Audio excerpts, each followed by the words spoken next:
Welcome to Liberal Banter with Liz and Olu on this glorious, amazing, beautiful Tuesday evening, September 10th. I don't know if you could tell, but we just finished watching the presidential debate. I want to say that I was very composed this weekend when we were recording our episode, which is up if you haven't heard it, where I said, people are expecting WWE SmackDown and we don't need that. But I think I lied. I think I made that up because what we just saw was, please excuse my language, fucking hilarious. I am so excited. Obviously, we are Team Kamala Harris, but my God, that was amazing. I feel great. And that's why, even though it's dark and my dogs are here and you may hear them in the back of this recording if I make too much noise, we are here to deliver you our post-debate episode. It was amazing. But oh well, let's start with the beginning. Let's start at the beginning of the debate and what happened. So the beginning of the debate, started like we thought it might start. We knew Trump was going to lie. We knew that Trump was going to distract, and maybe there would just be a back and forth, and that would be the end of it. And the first 15 minutes kind of went that way. And then I think the turning point came when Trump initially threw the first low bar by bringing up Kamala's father and calling him a Marxist. Yeah. And that's where Kamala's facial expression first kind of changed for me when I was watching it. And I feel like Trump should have known he was in danger at that point. Like, girl, you in danger. What happened? Yeah, it was. What happened after was. Oh God. I honestly was expecting a decent performance, and obviously knowing that she's a prosecutor, she knows how to handle herself in, let's say not friendly rooms. It feels like the first time I have seen anybody really on the debate stage deal with Trump. And I'm including the 2016 election here because even when he was the Republican nominee and they had all those Republican debates, I think some people came close. Chris Christie came close a couple of times. Marco Rubio came close a couple of times. When he was debating Hillary in 2016, I don't know if she, succeeded. She definitely made us feel disgusted with him, but I don't know if she put him in his place. This is the first time I can remember seeing someone really handle Trump the way he needs to be handled. Just absolutely. No notes, girl. No notes for Kamala Harris. Absolutely. And, I have a mea culpa because the episode we literally just uploaded on Sunday, I said that you shouldn't expect Kamala to be able to do this, but girl, she proved me wrong. She proved to me that you can handle Trump. She proved to everybody. She proved even to all of the journalists and the debate moderators who've, messed us up over the last 8 years of this nightmare. Nonsense. Yep. She proved to them that this can actually be done. And, I am in awe. I was 50% right. Trump spent the whole time ranting and raving and lying. So that part did check out. Okay. That's true. But that was a given. That was a given. Given. Yeah. But Kamala really exceeded my expectations. She changed the whole when they go low game for everybody. She was ready with the with the bobs. She was, Mm-hmm. and she was still substantial. It wasn't like her bobs were not just ranting about cats and dogs, which we're gonna get into. Like, she would literally like point it out with the facts. It was amazing. Mm-hmm. It was It just was. amazing. It was. And I know they talked about the economy. I love that she pointed out that his tariff plan is insane.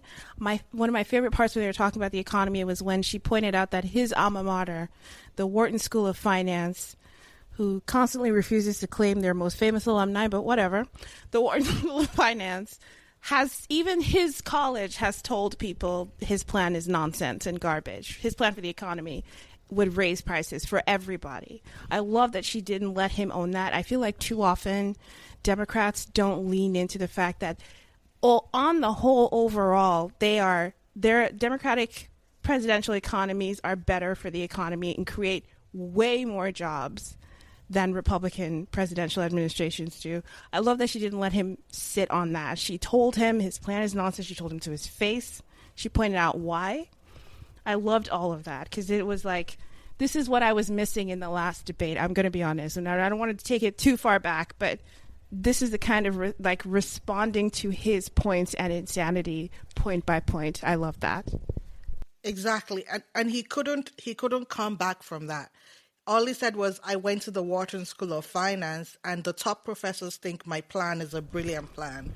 It's Cool. a great plan. That's what he says to everything. They ask That's him what he said. about, healthcare, or have a great plan, a fantastic plan. What's the plan? Well, I have concepts of a plan. Mm-hmm. I mean, he could not articulate anything back to her because she was so on top of her game, and she had him completely flustered. Yeah, she did. And then when she set little traps for him in her response, right?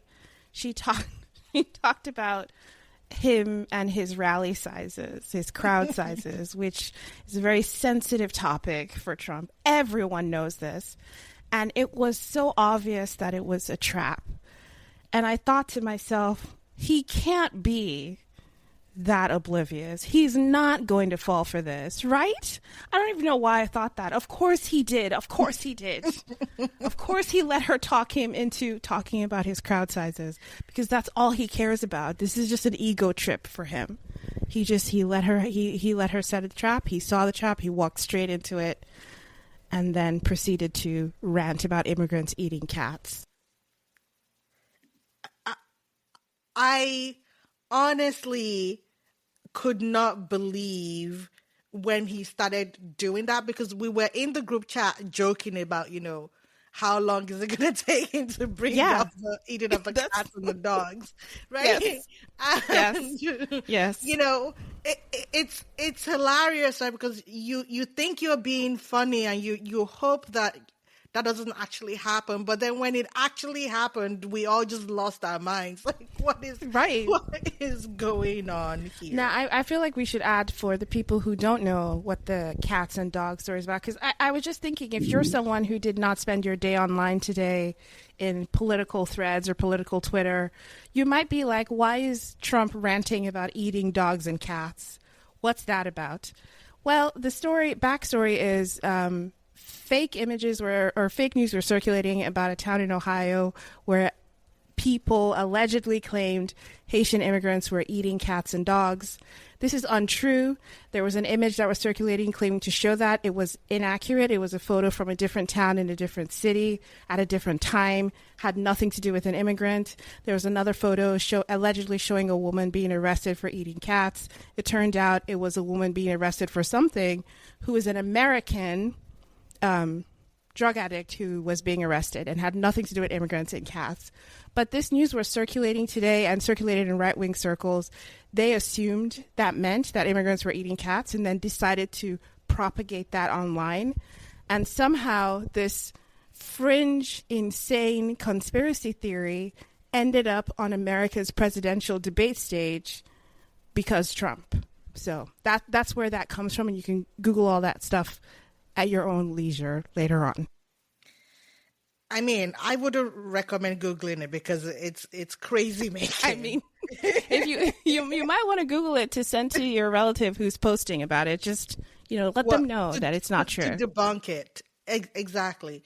But this is the problem. I understand people say, why do you react so strongly against Trump?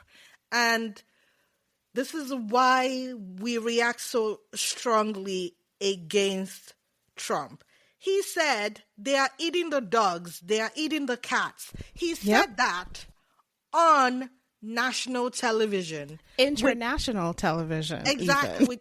With the whole world watching, because all of this debate is going to be covered, right, by the BBC and Al Jazeera and all these international media, and all of this is going to be there around the world, and the entire world is watching our major presidential candidate, former president, and for some fucking reason tied to be president in 60 days. I don't understand either. They're watching him rant about people eating cats and dogs, and this is why we have such a visceral reaction against this guy.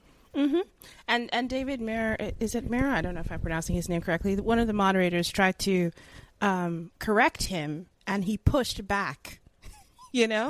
I guess today the former president learned that you shouldn't believe everything you read online. Hopefully a lesson was learned, but I don't know. I really doubt it. I want to read the actual transcript of what Trump then said when they even tried to help him and correct him.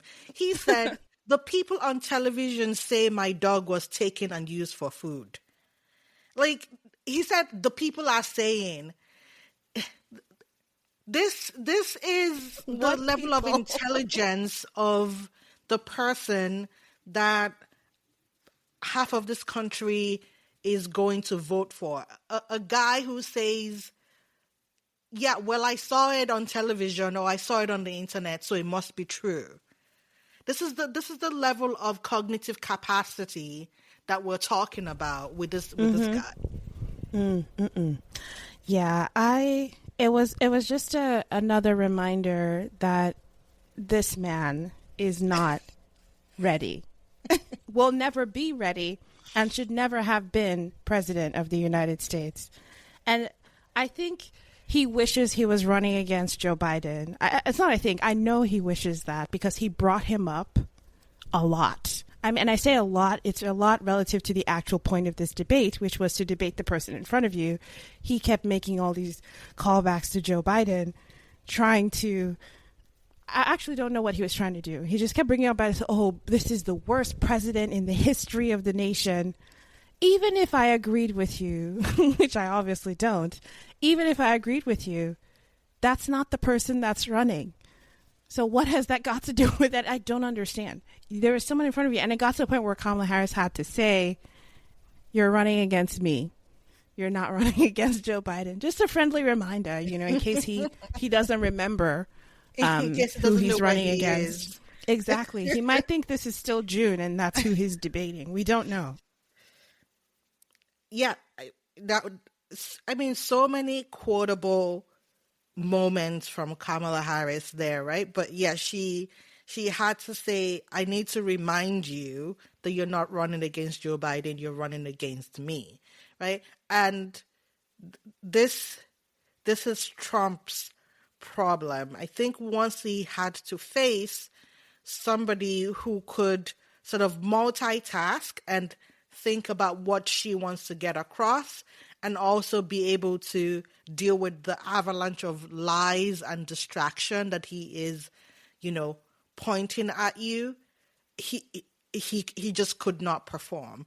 And she was able to juggle both. There were times where, before answering her question, she would actually remember to answer to whatever insane thing he said previously, right? When he said, Democrats allow abortion, up until birth or even after birth.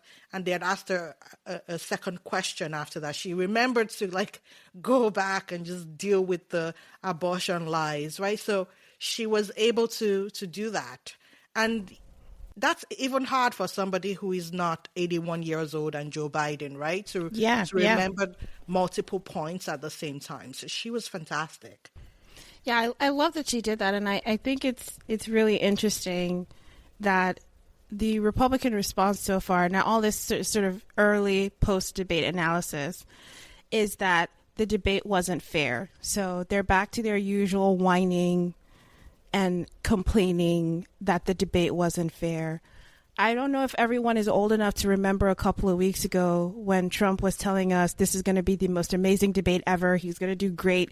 You know, Kamala's campaign is scared. They want the mics unmuted because of XYZ. We were told all sorts of things. And now all of a sudden the debate that he agreed to, that he wanted, that he was so insistent was going to be, you know, his moment after beating Joe Biden, in quote, he was going to beat Kamala Harris. Now the Republican response is, well, it wasn't fair. It was 3 against 1. Both moderators were on her side. It was a prosecution. It was 3 prosecutors versus 1. And I'm just like, what? Okay. That's your excuse? The moderators corrected him a few times when he said insane things like Haitian immigrants are eating cats. Yeah, that's the problem. But I can count on one hand how many times the moderators actually chimed in.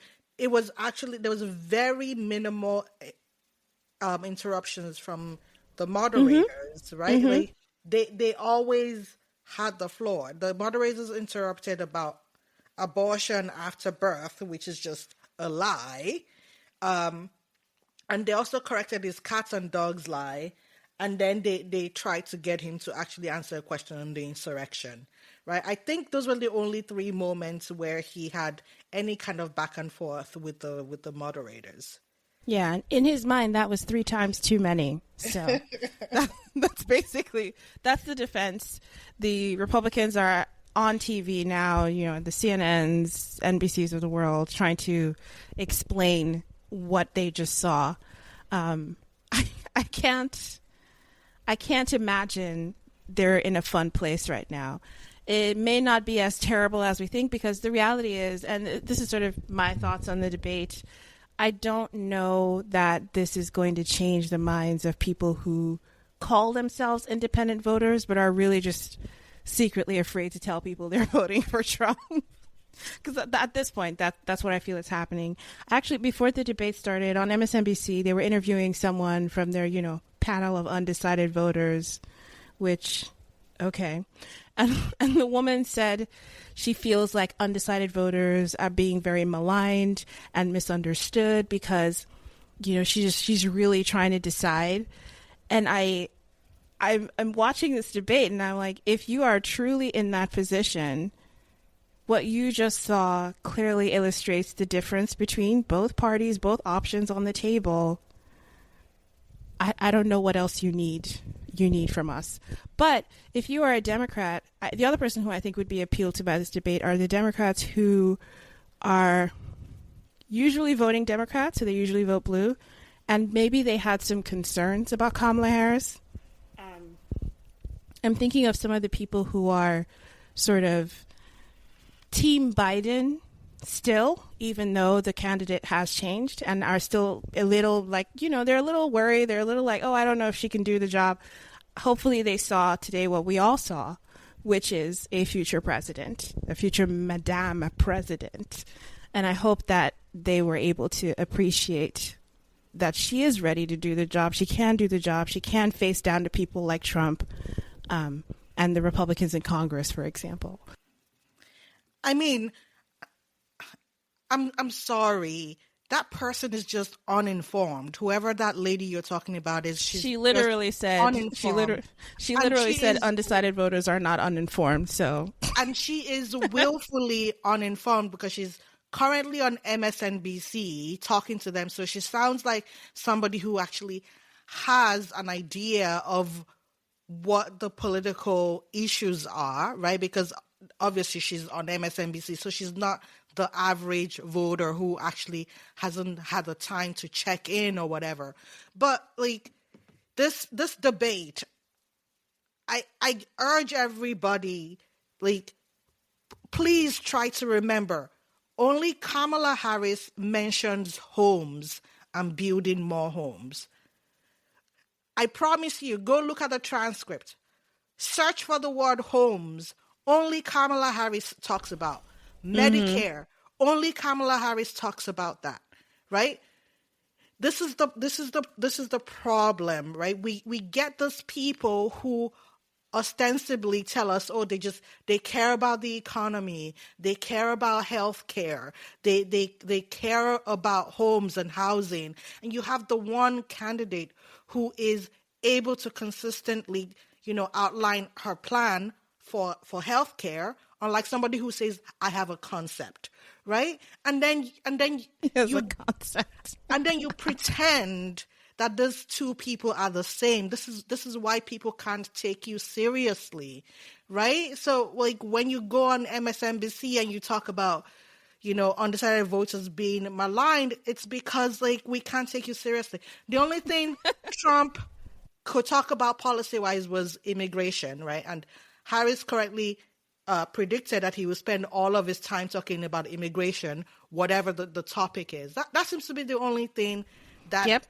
He cares about. And even that, he doesn't have a handle on it because he thinks doesn't. there's a marauding band of Haitian immigrants eating, pets, right? Yeah. So like that's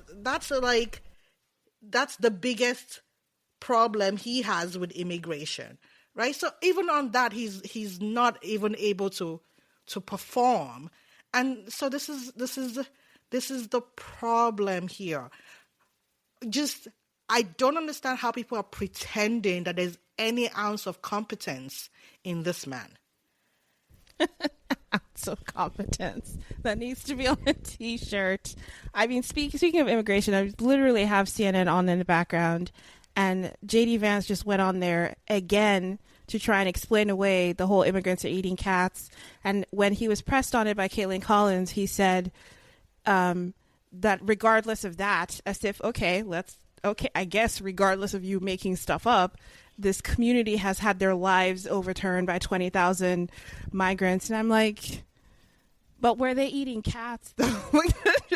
That's what your guy said on national, international television, eating cats. It seems like immigration is the thing they want to run on. I don't think it's going to be successful for them. They are literally the ones that killed the immigration bill in Congress, which, again, I love that Kamala Harris brought this up today, because I remember being so frustrated last debate when Trump tried to pin Biden down on this, and Biden didn't seem to be able to bring up that Trump had been the one to kill the bill. I love that she did that, because that has been so frustrating.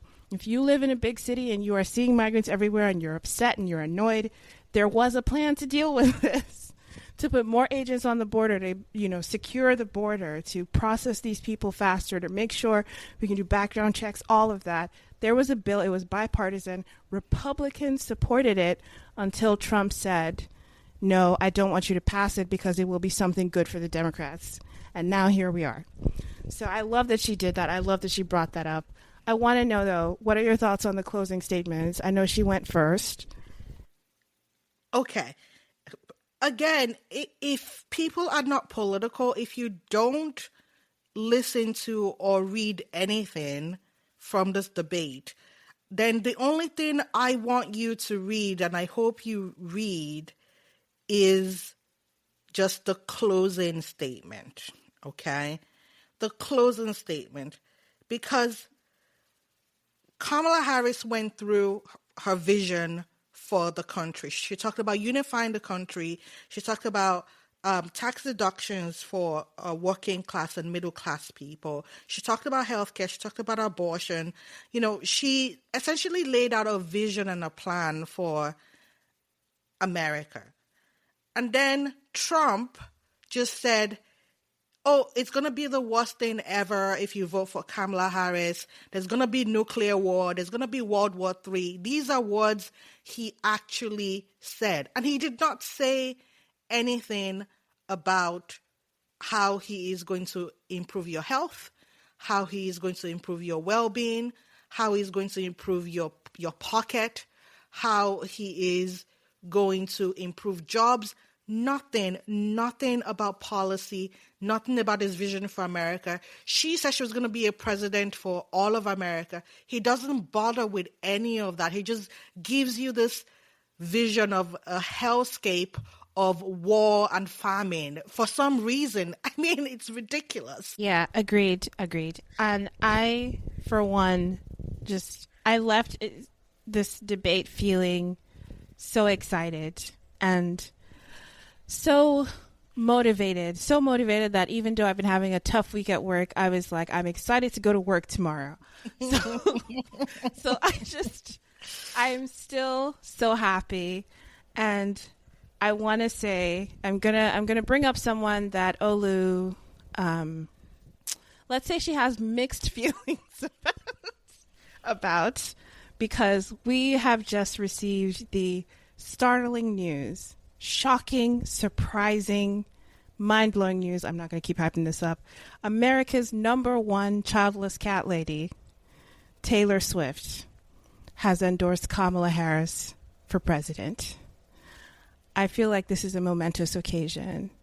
Olu, will you join me in celebrating? Is it that really? Kamala Harris has secured, don't be a hater, Kamala Harris has secured the endorsement of America's #1 childless cat lady. Right. Also, Kansas Chiefs fan. Any thoughts, Olu? I know you love her. No, again, I have no personal opinion or feeling about Taylor Swift. I just don't think it's needed. First of all, this night needs to actually be about Kamala Harris's performance. And, having the biggest pop star in the world hitch her wagon to you at the last minute on the night of that is really the best night for your campaign. I just don't see how that helps. I don't know. I think that this is a pop star trying to just overshadow. This is not the moment. The moment was probably before. Sure, but everyone's paying attention today. I mean, you could argue even the DNC is probably not going to do the numbers that this debate will do. So, a lot of people are just tuning in now. I'm not even joking. That's why everyone is not watching the DNC, the entire week, for example. I you know how I feel. I love a celebrity endorsement. I think it's perfectly fine. I'm happy to welcome Taylor to the K-Hive. Congratulations to all of us. We did it. What is it again? Mission accomplished. We did it. We did it. Mission accomplished was famously used for the Iraq War, so I don't think that's really what I'm reclaiming it. I'm reclaiming it for this moment, okay? I'm reclaiming it. I am curious about the timing, though. It does feel like, she said she just watched the debate. I was like, did you need to watch the debate to decide, or was it just because Taylor Swift loves the drama? So all good, though. I just wanted to share with you in case you didn't know this startling and really heartwarming news. But childless cat ladies unite. We got her. I mean, what a night for cats, I guess. Yes. I will say my dogs are looking at me like, who's going to endorse on our side? I don't know. Meanwhile, the Harris campaign is feeling awfully confident because less than 5 minutes after the campaign ended, they already challenged Trump to a second debate. Oh, you mean after the debate ended? Yeah. Yeah. Which I can guarantee Trump will not be taking up on. I don't need to see another debate. Do you? No, I don't even know why the Harris campaign wants a second debate, to be honest. I mean, but for the memes, for the facial for the trolling, right? They're deliberately just trolling him. But yeah, I don't think Trump is going to take them up on this. I mean, he shouldn't, but I also didn't think he would fall for traps, and yet here we are. So you never know what's going on in that party. You never know. It should be fun watching them all go out and try to clean this up over the next week or so. I can't wait for how they're gonna spin this. I don't know. what's JD Vance going to do? Probably make things worse. Oh yeah, because Trump did say at the very beginning, he said Tim Walz was the worst vice presidential pick ever, and I thought to myself, this is projection. this is projection. Like, that was my first thought, was you cannot be serious. Tim Walz is the problem. Tim Walz? No, come on, man. Come on. No. Nobody believes that. Not even Republicans believe that. That was a wild take to start off the debate. And that's when we should have known what we were about to witness, because it was ridiculous. I mean, just so many lies. Because has he met his own vice presidential pick? He probably hasn't. Do you realize they probably haven't hung out in a while? So maybe he doesn't even know what JD Vance has been doing. He's probably hanging out with RFK, like, killing bear cubs or something. It's probably what's happening. So, and that's a good point. He may not be around JD Vance. He may not know what's going on. I wouldn't be surprised. It's just been such a weird year for, like, politics and animals and pets, especially on the Republican side, and RFK. Like, people might remember that the madness started with Kristi Noem. We've had cats, we've had dogs, we've had goats, we've had, please, bears, enough. Just leave the animals out of it. Fucking animals alone. Oh my God, just an insane election cycle. Yeah, and there's still 60 days left. So, last thing I think we should say is, please make sure you are registered to vote. I feel like I'm going to repeat this every episode until the election. Please make sure. I have seen people say they thought they were registered from 2020, and due to either shenanigans or missing some submission, they were now unregistered, and some people were like, oh, we're so happy we found out now. Please register to vote. Ballots are going to start being sent out soon in the states that do that, because they're useful. And if you're not in one of those states, my apologies. Make a plan for how you're going to vote on election day. But please register to vote. Please make sure your registration is up to date. Please make sure you can vote in this historic election. Absolutely. And I know I've been harsh on undecided voters, but if you really and truly are undecided, I just have one exercise for you.